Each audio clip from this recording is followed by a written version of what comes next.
faw Toubactu officiel bis ni ki tey daal jàpp leen dootu leen amati benn jaaxle si wàllu info bu gaaw te wóor. ñu ne xale lañu après ñu gis magu Pastef gis ay mag topp leen gis ay kilifa diine ñëw ci ñoom li nga xam ne dafa am te loolu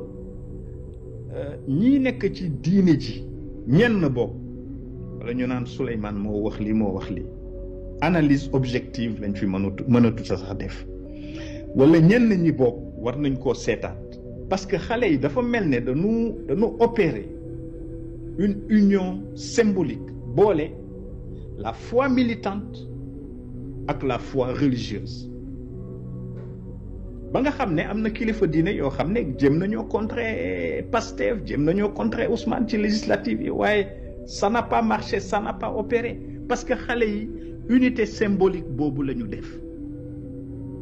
ba xam nga ko am ñoo xam ne dañ ko tuddee ku sell kii mu sell mi ñu ne leen woy nit ñi naan leen woy def na fi lii ñu ne suñu yoon newu ci lu mu def baax na donc lu mel noonu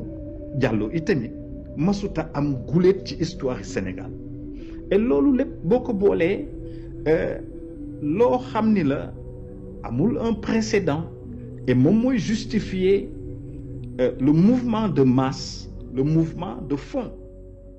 c'est-à-dire que bi Macky